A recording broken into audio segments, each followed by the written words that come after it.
రాకాలోకంకి స్వాగతం. భారతదేశానికి ఉన్నటువంటి అతిపెద్ద బలం ఏంటి? భారతదేశపు ప్రజలు. భారతదేశపు ప్రజలు ఒక్కసారి గనక తలుచుకున్నారంటే వాళ్ళు అద్భుతాలు చేయగలరు. ఈ విషయము చిట్టిపట్టి దేశమైనటువంటి చిన్నారి దేశమైనటువంటి మాల్దీవ్స్కి ఇప్పుడు బాగా తెలిసొచ్చింది. మాల్దీవ్స్ వేలడంత దేశము ఇండియా అవుట్ అనేటటువంటి పేరిట ఆ దేశంలో ఉద్యమం నడిచింది. భారతదేశానికి చెందినటువంటి 77 మంది సైనికులు మాల్దీవ్స్లో రక్షణ బాధ్యతల్లో ఉన్నారు.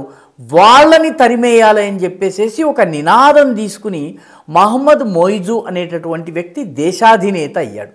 దేశాధినేత అయిన తరువాత మోదీ గారు కలిసినప్పుడు పాదాల మీద పడ్డంత పనిచేస్తారు, కానీ దేశంలోకి వెళ్ళగానే భారత వ్యతిరేక ప్రచారం చేయటం మొదలు పెడుతున్నారు. ఎంత భారత ద్వేషం పెరిగిందంటే ప్రతి విషయానికి భారతదేశాన్ని ద్వేషించేటటువంటి, భారతదేశం మీద నేరం మోపేటటువంటి స్వభావం మాల్దీవ్స్లో పెరిగింది. మాల్దీవ్స్ జనాభా అంతా కలిపి కూడా కొన్ని లక్షలు ఉండదు. నిజానికి మాల్దీవ్స్ భారతదేశం మీద ఆధారపడింది.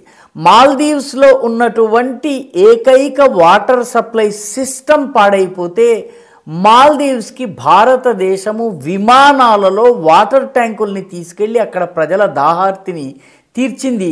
అది రిపేర్ అయ్యేంత వరకు ఇండియా నుంచి నీరు వెళ్ళింది. ఇది ఒక 20 సంవత్సరాల క్రితం జరిగినటువంటిది. మాల్దీవ్స్లో ఉన్నటువంటి దేశాధినేతను ఒక 200 మంది మర్సినరీస్ అంటే కిరాయి గుండాలు వచ్చి అక్కడ ప్రభుత్వాన్ని పడగొడితే భారతదేశం నుంచి మిలిటరీ వెళితే తప్ప మాల్దీవ్స్లో మళ్ళీ ప్రభుత్వం ఏర్పాటు కాలేదు. ఎవరైతే మర్సినరీస్ కిరాయి సైనికులు ఉన్నారో వాళ్ళని పట్టి అరెస్ట్ చేసేటటువంటి పని ఇండియన్ మిలిటరీ చేసింది. మాల్దీవ్స్కి కరోనా వ్యాక్సిన్స్ కావాలంటే భారతదేశం మీద నుంచి వెళ్ళింది.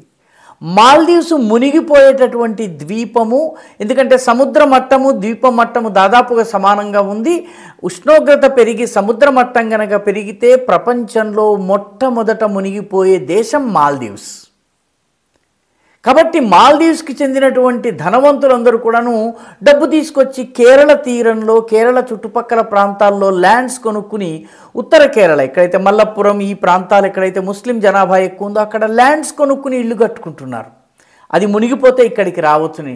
కాబట్టి మాల్దీవ్స్ మందుల దగ్గర నుంచి వినోదం దాకా అన్ని విషయాల మీద భారతదేశం మీద ఆధారపడి ఉంది. కానీ ఇండియా అవుట్ అన్నటువంటి స్లోగన్ ఇస్తోంది. దీనికి జవాబుగా ప్రధానమంత్రి నరేంద్ర మోడీ మాల్దీవ్స్ పేరు ఉచ్చరించకుండా ఒక చిన్న పని చేశారు. అదేంటంటే ఆయన లక్షద్వీప్కు వెళ్ళారు. లక్షద్వీప్లో బీచ్ల యొక్క అందాలని, అక్కడ ఉన్నటువంటి సౌందర్యాన్ని, అక్కడ ఉన్నటువంటి ప్రకృతి అందాలను వాటిని అన్నింటినీ హైలైట్ చేస్తూ వోకల్ ఫర్ లోకల్, స్థానికంగా ఉన్న టూరిస్ట్ డెస్టినేషన్స్కి వెళ్ళండి అన్నటువంటి మాట అన్నారు. ఎక్కడ మాల్దీవ్స్ పేరు చెప్పలేదు. కానీ మాల్దీవ్స్లో దీనికి చాలా తీవ్రమైనటువంటి ప్రతిక్రియ వచ్చేసింది. ఎందుకంటే మాల్దీవ్స్ యొక్క ఎకానమీ మొత్తము 60% వాళ్లకు టూరిజం ఇండస్ట్రీ మీదనే ఆధారపడ్డటువంటి ఎకానమీ. దానిలో కూడాను అత్యధికులు భారతీయ టూరిస్టులు. కాబట్టి భారతీయ టూరిస్టులు లక్షద్వీప్కు వెళ్ళిపోయినా, భారతీయులు మాల్దీవ్స్కి వెళ్ళకపోయినా నష్టము మాల్దీవ్స్కి. దీంతో మాల్దీవ్స్ వెర్రెక్కిపోయి మాల్దీవ్స్లో ఉన్నటువంటి కొందరు మంత్రులు ఇష్టారాజ్యంగా నోరు పారేసుకున్నారు. ఒక ఆవిడైతే ప్రధానమంత్రి నరేంద్ర మోదీని విదూషకుడు అంది. దాంతో అక్కడ ప్రజల నుంచి తిరుగుబాటు రావడం మొదలైంది. ఎందుకంటే భారతదేశంలో ఉన్నటువంటి సర్వసాధారణ ప్రజానీకం తిరుగుబాటు మొదలుపెట్టారు. ఎక్కడ మొదలుపెట్టారు? ట్విట్టర్లో మొదలుపెట్టారు, సోషల్ మీడియాలో మొదలుపెట్టారు, ఆన్లైన్ ప్లాట్ఫామ్స్లో మొదలుపెట్టారు, ఫేస్బుక్లో మొదలుపెట్టారు, ఇన్స్టాగ్రామ్లో మొదలుపెట్టారు. 100 కోట్ల జనాభా ఉన్నటువంటి భారతీయులు ఒక్కసారిగా బాయ్కాట్ మాల్దీవ్స్ అని చెప్పి స్లోగన్ ఇచ్చి ఆ హ్యాష్ట్యాగ్ తోటి మాల్దీవ్స్కి వ్యతిరేకంగా ప్రచారం చేసేటప్పటికి, లక్షద్వీప్కి అనుకూలంగా ప్రచారం చేసేసరికి మాల్దీవ్స్ బెంబేలెత్తిపోయింది. ముఖ్యంగా సెలబ్రిటీస్ కూడా రంగంలోకి దిగారు.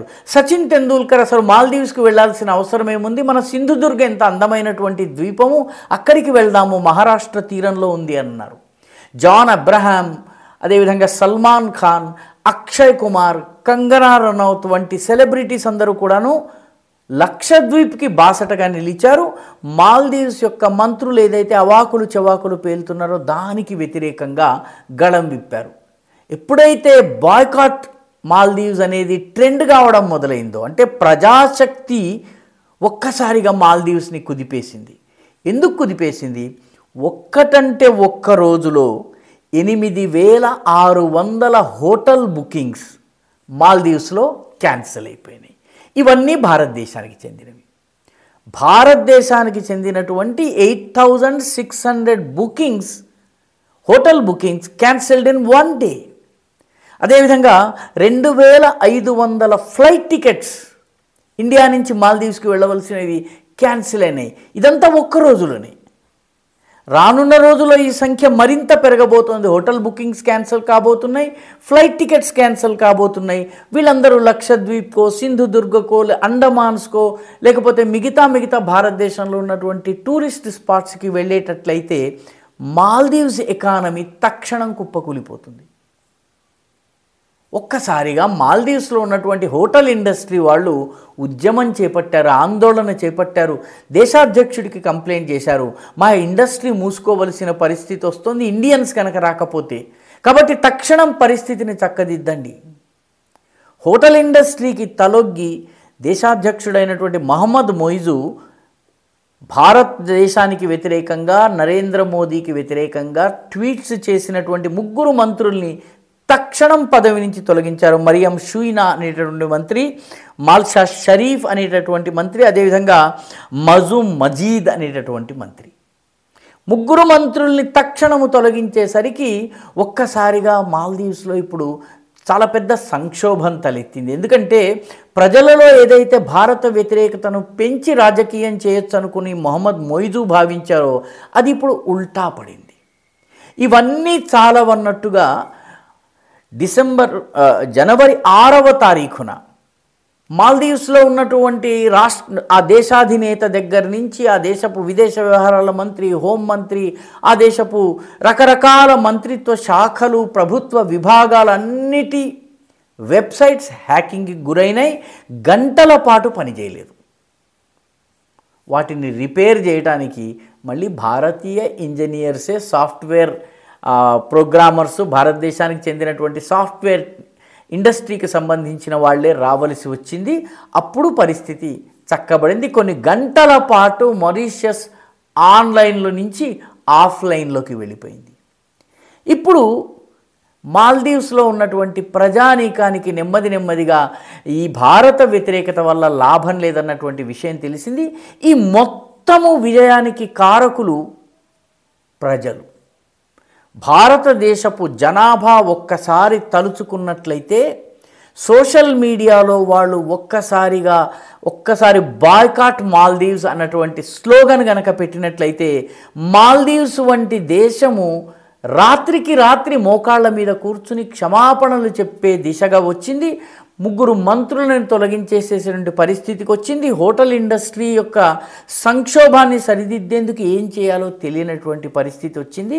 కాబట్టి భారతదేశం యొక్క జనతలో ఉన్నటువంటి, భారతీయ జనతలో ఉన్నటువంటి ఈ బలము, ఈ యూనిటీ, ఈ స్ట్రెంగ్త్ ఏదైతే ఉందో ఇది రానున్న రోజుల్లో ప్రపంచమంతటికి ఒకసారి జనత మేల్కొన్నట్లయితే ఏం చేయవచ్చునో సోషల్ మీడియాలో ఒక్క హ్యాష్ట్యాగ్ ద్వారా, కొన్ని బుకింగ్స్ క్యాన్సిల్ చేయడం ద్వారా మాల్దీవ్స్ని మోకాళ్ళ మీద కూర్చుని తోబా అనేటటువంటి పరిస్థితి తీసుకొచ్చారు. వాస్తవానికి మాల్దీవ్స్ విషయంలో చెప్పాలన్నట్లయితే ఆ దేశంలో ఐసిస్కి అత్యధిక సంఖ్యలో పర్ క్యాపిటా దేశ జనాభా నిష్పత్తిలో కనుక చూస్తే అత్యధిక సంఖ్యలో ఐసిస్కి, అల్ఖాయిదాకి ఉగ్రవాదుల్ని పంపిన దేశము మాల్దీవ్స్.